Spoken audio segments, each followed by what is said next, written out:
On October 1, 2013, federal agents entered a public library in San Francisco. They arrested 29-year-old Ross Ulbricht. Ulbricht ran the largest, most sophisticated online market for illegal drugs in history. He named it Silk Road, a reference to the ancient trade routes that connected China to Europe beginning in the 2nd century BC. Ulbricht hoped to create his own modern-day marketplace, except his would sell hardcore drugs and other illegal goods. Over the 2 years and 10 months that Silk Road operated, federal prosecutors say it processed nearly $214 million in sales using Bitcoin. The site operated on a hidden part of the internet called the dark web. Prosecutors say a journal the FBI found on Ulbricht's computer stated he wanted to create a website where people could buy anything anonymously, with no trail whatsoever that could lead back to them. Unfortunately for Ulbricht, he did leave a trail of digital breadcrumbs that would ultimately take him down and his empire with it. Ulbricht was born on March 27, 1984, in Austin, Texas. He was a Boy Scout, attaining the highest rank of Eagle Scout, just like his dad had done.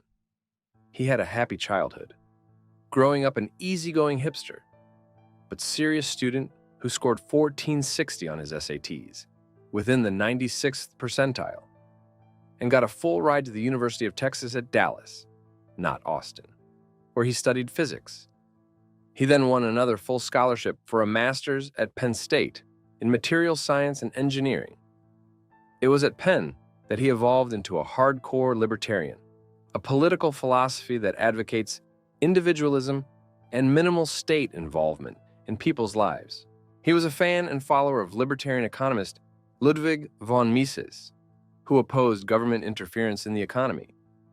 When then-presidential candidate Mitt Romney asked, "What is America's greatest challenge?" Ulbricht responded like this on his YouTube channel. Hi, Mitt. Thanks for asking for our opinion. There are many challenges, as you know, but I think the most important thing is getting us out of the United Nations. How to do that, you probably know better than I do, but Ulbricht wanted to create a world free from institutional or governmental control. That mindset led him to create Silk Road in January 2011. You couldn't type in a regular web address to get to Silk Road or use a regular web browser. You needed software called Tor that works as a web browser. Tor was developed by the US Navy as a way of communicating privately over the internet. It conceals the real IP address of computers on the network to hide the identity of the user, and it can't be traced by the government. Silk Road's address used a bunch of random numbers and letters that ended with .onion. Ulbricht made the site by teaching himself how to code. When he needed more help, he reached out on a Bitcoin community forum, writing, "I'm looking for the best and brightest IT pro in the Bitcoin community to be the lead developer in a venture-backed Bitcoin startup company." Anyone interested was to contact him via his email. Silk Road would eventually be a marketplace for all kinds of drugs: weed, cocaine, LSD, ecstasy, heroin. This fit Ulbricht's libertarian mindset. He believed that whatever someone decided to put in their body was their choice and no one else's, least of all the government's. Ulbricht also believed everyone had the right to self-defense when guns started appearing on Silk Road. However, he realized he didn't need the controversy and soon took weapons off the site. After getting his business up and running, he turned his attention to attracting customers. He decided to write a post on a magic mushrooms forum called the Shroomery, pretending to be someone who happened to come across Silk Road for sales. The drugs arrived by mail with fake return addresses. They'd be slipped inside CD and DVD cases. Some sellers got even more creative and put them in little ripples of cardboard. The packages had printed mailing labels rather than handwritten ones, to look like they came from a legitimate business. Ironically, that backfired. The printed labels actually attracted the suspicion of authorities. In the summer of 2011, Department of Homeland Security agent Jared Duryagian learned of a small, neat package with a printed address going through Chicago's O'Hare International Airport. It contained a single pink pill of ecstasy, which was also suspicious because usually they shipped in bulk. Soon, 2 or 3 packages began arriving, then 50, then up to 1,000 a day. Many came from the Netherlands, which is a notorious source of drugs. Agent Durya Guillain visited an address where one of the packages was to be delivered, chatted with the roommate of the buyer, who said the drugs came from a site called Silk Road. Durya Guillain had never heard of Silk Road before. He did some digging online and came across an article written by Gawker journalist Adrian Chen in June 2011. Chen wrote, "Making small talk with your pot dealer sucks. Buying cocaine can get you shot. What if you could buy and sell drugs online, like books or light bulbs? Now you can. Welcome to Silk Road." The article attracted 3 million views and put Silk Road on the map. Not only did Silk Road soon attract the attention of thousands of drug dealers and buyers, but also politicians like Senator Chuck Schumer, who called for the site to be shut down. The US government was concerned, but not only about drug sales. As Nick Bilton detailed in his book, American Kingpin, Homeland Security agent Durya Guillain feared that a terrorist organization could enter the country and then buy something from Silk Road to harm Americans. He convinced the U.S. Attorney's Office in Chicago to take on the case. As Silk Road came into the spotlight, Ulbricht's college friend Richard, who helped him with programming, said he urged him to shut it down. Ulbricht and his girlfriend Julia broke up soon after the launch of Silk Road. She said one of the reasons was because of the insane pressure she felt to keep his secret. Ulbricht lied to her and Richard, telling them he had sold the business to someone else and no longer had anything to do with it. He moved to Australia for a while and lived with his sister in Sydney. Around this time, he was contacted through the site by a person going by the name Variety Jones. Variety Jones became his right-hand man, and someone Ulbricht described as a real mentor. Neither knew the other's true identity. Variety Jones pointed out the gaping holes in security on Silk Road. Ulbricht decided to encrypt all the files on his computer. This is the actual laptop he used to run Silk Road. He put in a kill switch that would automatically shut down his device by pressing a predetermined key in case authorities rushed in at the last minute. He also prepared an escape plan if needed, including destroy laptop, hard drive, find a place to live on Craigslist for cash with a new identity. Variety Jones came up with Ulbricht's infamous pseudonym on Silk Road, Dread Pirate Roberts, a reference to the fearsome captains from the film The Princess Bride, who passed the name on to a chosen successor. In the same way, Ulbricht hoped to one day pass on the name Dread Pirate Roberts to someone who might succeed him. Variety Jones got him to see how big Silk Road could grow to be. Ulbricht wrote in a personal journal disclosed by prosecutors, "Silk Road is going to become a phenomenon, and at least one person will tell me about it, unknowing that I was its creator." In 2 short years, Silk Road grew to more than 100,000 users, with sales of nearly $114 million. The feds were left scratching their heads as they still had no clue who was the mastermind behind Silk Road. Who was this Dread Pirates Roberts? Who was the captain of the ship? It became somewhat of a competition amongst the various government agencies to be the one to identify Dread Pirate Roberts. To better understand how Silk Road operated, Department of Homeland Security agent Durya Guillain posed as a buyer and made 52 undercover purchases. He also seized thousands of packages, linked certain sales back to their source, and arrested several people. His biggest get came when he tracked down a Dread Pirate Roberts employee, a moderator on Silk Road's user forums called Cirrus. He forced her to hand over her account, and then he pretended to be her. Durya Guillain, posing as Cirrus, got assignments directly from Dread Pirate Roberts. He was not the only federal agent chatting with the boss of Silk Road. DA agent Carl Force was part of a task force in Baltimore that was also investigating.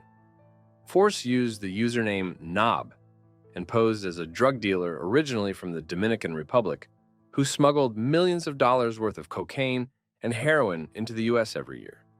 He was on friendly terms with Dread Pirate Roberts, who had no idea he was speaking with a DEA agent. An agent who, in a twist in the tale, turned out to be corrupt.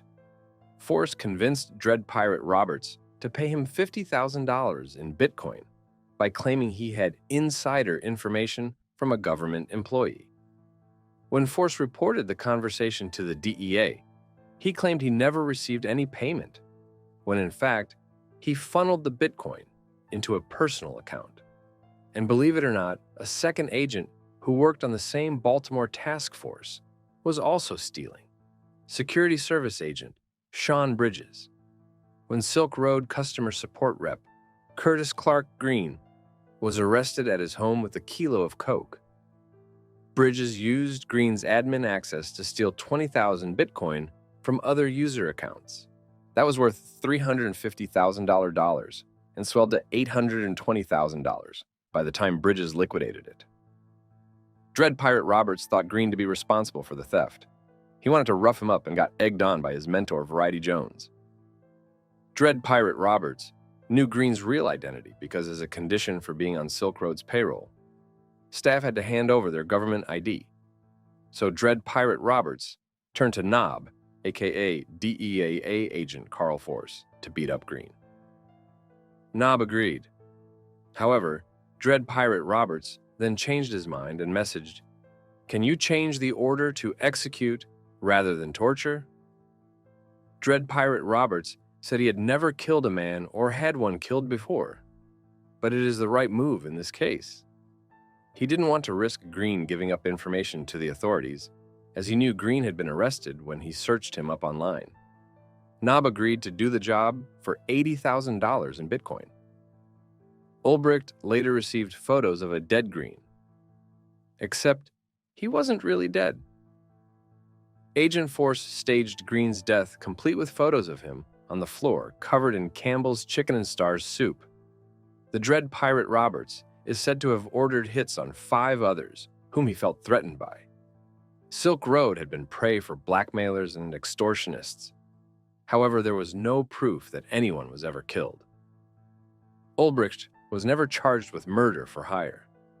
The government agencies were still nowhere closer to figuring out who was Dread Pirate Roberts. The D enlisted the help of the FBI's cybercrime unit in New York, as it had more technological know-how and experience with the dark web.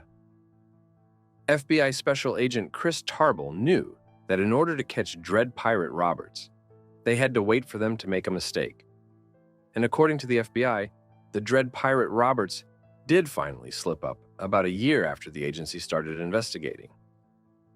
In May 2013, investigators noticed coding errors, vulnerabilities on the Silk Road website that leaked IP addresses. As a result, they discovered the Silk Road servers were housed in a data center in Iceland. By the way, Ulbricht's defense team doesn't buy this explanation. They believe the NSA spied illegally and tipped off the FBI to the server's location. Agent Tarbell flew to Reykjavik, where Icelandic authorities gave him a drive with information from the servers. The FBI had access to a treasure trove of data. They could see the number of transactions processed, who logged in and out, and crucially, Tarbell and his team had identified that the master computer Silk Road servers talked to, the one Dread Pirate Roberts used to log into Silk Road, was named Frosty. And Dread Pirate Roberts was logging in with an encryption key that ended with Frosty Frosty. They could also tell Dread Pirate Roberts recently used internet from a San Francisco cafe to log in to a Silk Road server via a VPN. By the spring of 2012, Ulbricht had returned home from Australia and eventually moved to San Francisco to live with a childhood friend. So now the FBI had the name of the computer and could focus their search on San Francisco. But still, no idea of Dread Pirate Roberts' real identity. That piece of the puzzle would be filled in by Gary Alford, who worked for the IRS, the Internal Revenue Service. As a tax investigator, he was assigned to follow the money, but instead discovered the identity of Dread Pirate Roberts. Alford figured that whoever started Silk Road would have had to drum up interest in it long before that Gawker article came out.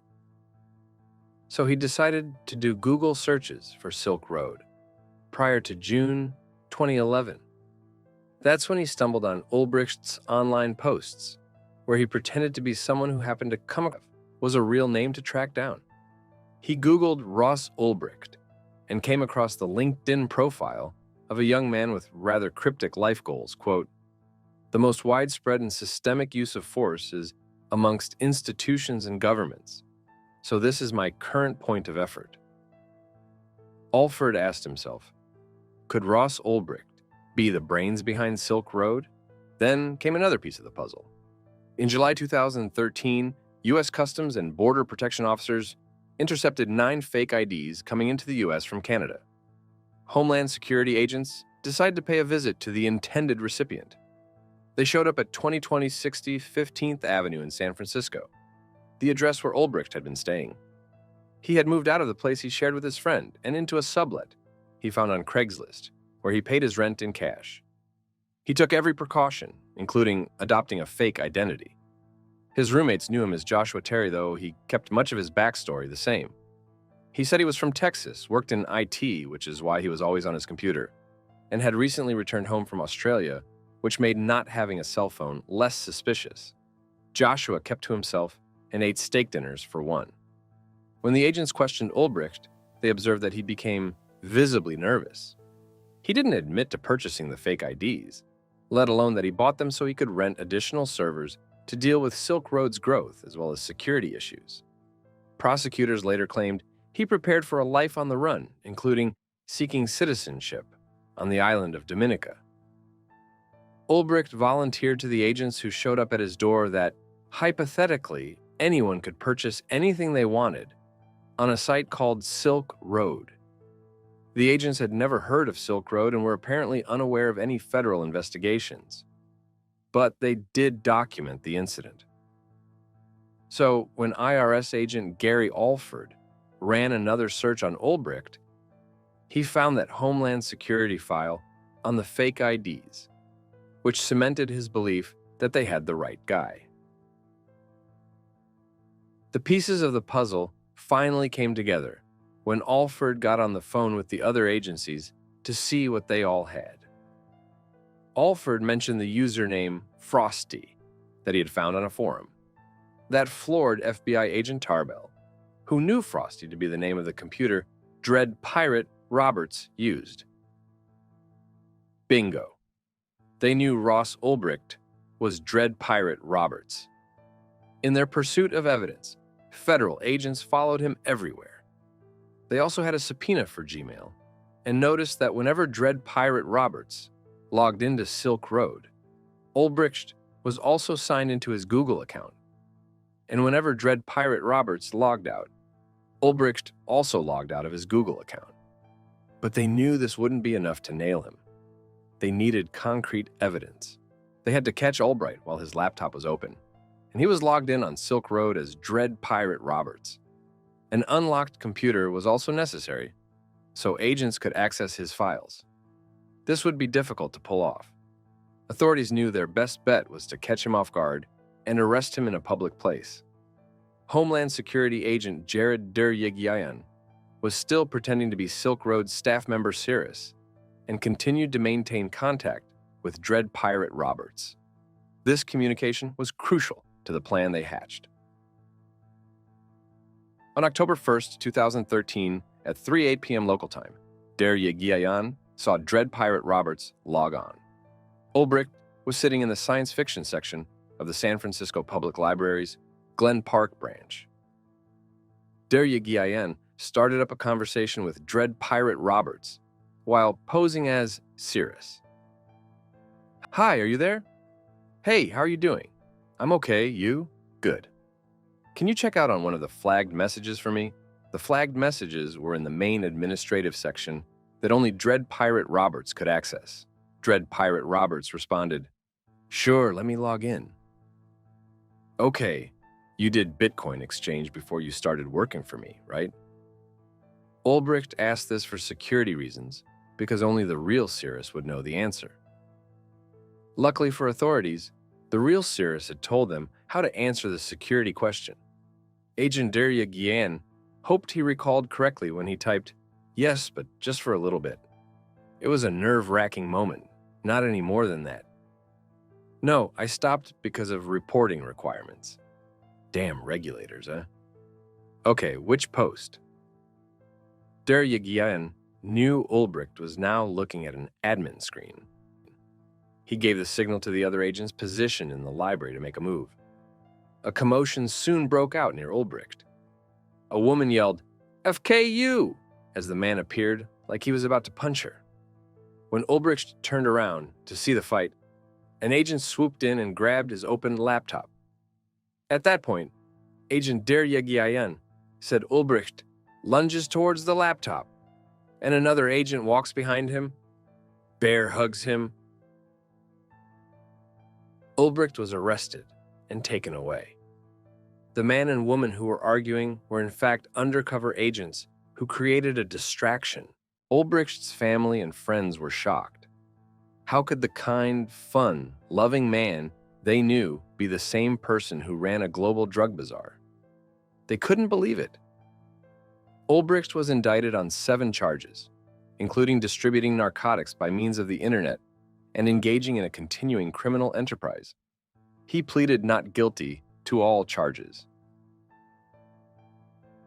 The trial began on January 13, 2015, and lasted 3 weeks. Many of Ulbricht's supporters showed up, believing a guilty verdict would be a miscarriage of justice. In court, Ulbricht's defense attorney argued he wasn't Dread Pirate Roberts, that he had given away the handle and Silk Road to someone else.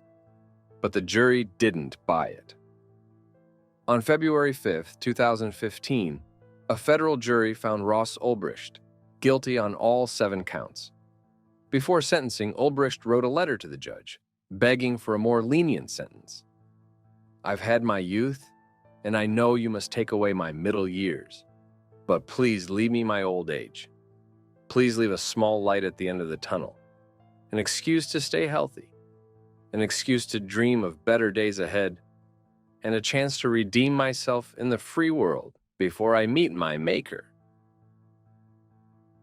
On May 29, 2015, U.S. District Judge Catherine B. Forrest delivered her sentence. "You were captain of the ship as the Dread Pirate Roberts, and you made your own laws and you enforced those laws in the manner that you saw fit. So it wasn't a world without restriction. It wasn't a world of ultimate freedom. It was a world of laws that you created. They were your laws. It is fictional to think of Silk Road as some place of freedom. No drug dealer from the Bronx selling meth or heroin or crack has ever made these kinds of arguments to the court. It is a privileged argument. It is an argument from one of privilege. You are no better a person than any other drug dealer, and your education does not give you a special place of privilege in our criminal justice system. It makes it less explicable why you did what you did. There is no reason to make a choice between these 2 people that I see that are on display. The Ulbricht, who is the leader of the criminal enterprise, and the Ulbricht, who is known and loved. What is clear is that people are very, very complex, and you are one of them. They are made up of many different qualities and many characteristics with no one quality defining them. And there is good in Mr. Ulbricht, I have no doubt. But there is also bad. And what you did in connection with Silk Road was terribly destructive to our social fabric.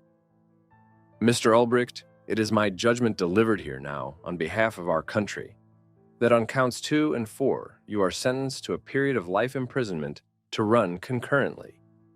On count 5, you are sentenced to 5 years imprisonment to run concurrently. On count 6, you are sentenced to 15 years imprisonment, also concurrent. And for money laundering in count 7, you are sentenced to 20 years, also concurrent.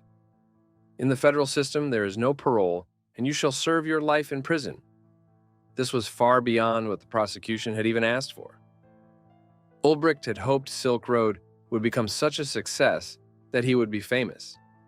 According to a journal entry read by the prosecutor to the jury, Ulbricht wrote, "I imagine that someday I may have a story written about my life, and it would be good to have a detailed account of it."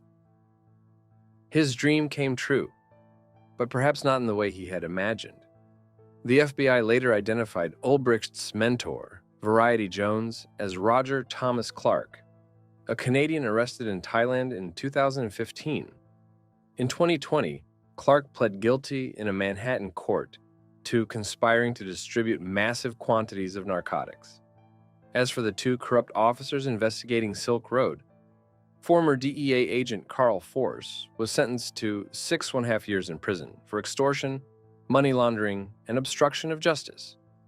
Former Secret Service agent Sean Bridges was sentenced to nearly 6 years in prison on charges of money laundering and obstruction of justice. He was later sentenced to an additional 2 years for another theft of Bitcoin from the US government. Thanks for watching. Don't forget to like and subscribe my channel.